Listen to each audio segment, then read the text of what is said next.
Aujourd'hui, je vais vous donner mon avis honnête et complet sur Trade Republic après 4 ans d'utilisation. Pas un avis sponsorisé, mais un retour d'expérience concret avec ce qui fonctionne vraiment et ce qui peut poser problème. Parce que Trade Republic, on en parle souvent comme du courtier révolutionnaire, celui qui aurait démocratisé l'investissement en bourse, mais est-ce que cette promesse tient vraiment sur le long terme? Et surtout, est-ce que c'est une bonne plateforme pour vous, selon votre profil d'investisseur? Trade Republic est un courtier en ligne allemand créé avec une philosophie très simple.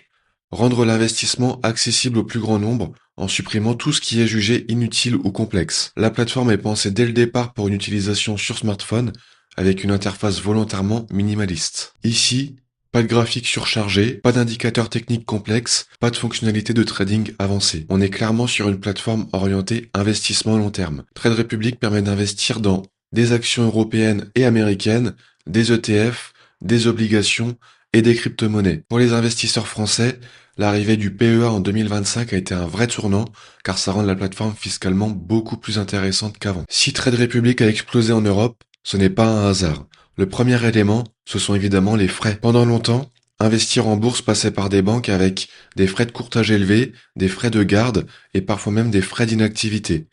Trade Republic a cassé ce modèle avec quelque chose de très simple, 1 € par ordre, quel que soit le montant investi, et aucun autre frais récurrent. Psychologiquement, c'est énorme. Quand vous débutez, vous n'avez plus l'impression que chaque investissement est amputé par les frais. Avec le recul, il y a plusieurs points que je considère comme excellents sur Trade Republic.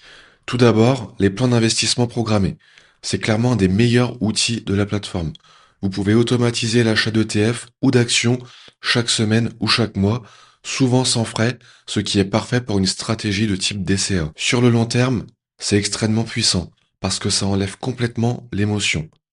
Deuxième point fort, les fractions d'actions. Vous n'avez pas besoin de 300 € pour acheter une action entière de chez Google. Vous pouvez investir 10 €, 20 € ou 50 € dans une action Google et ainsi posséder une fraction de l'action. L'achat de fractions d'actions comme le permet Trade Republic est un vrai point fort, notamment pour les petits portefeuilles ou ceux qui veulent diversifier leur portefeuille sans immobiliser trop de capital. Troisième avantage, la simplicité de l'interface.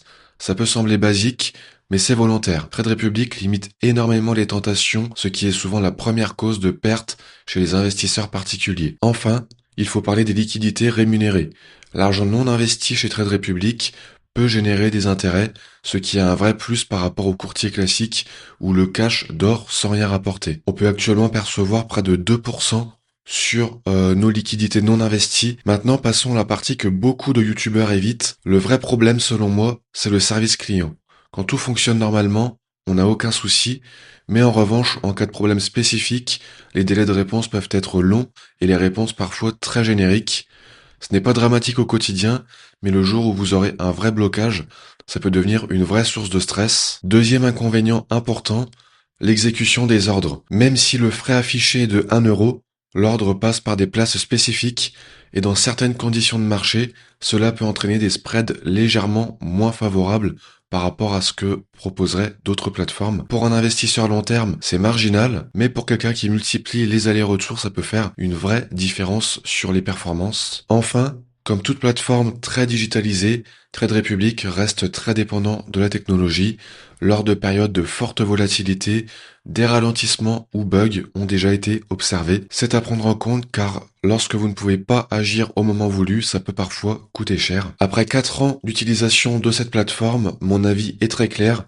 Trade Republic est excellente pour les investisseurs débutants, ceux qui investissent régulièrement, les stratégies long terme, les portefeuilles ETF simples et efficaces. En revanche, ce n'est pas la meilleure plateforme pour les traders actifs, ceux qui veulent des outils professionnels avancés ou ceux qui cherchent un service client ultra réactif. Trade Republic n'est ni la meilleure plateforme ni une arnaque, c'est un outil avec une philosophie très claire.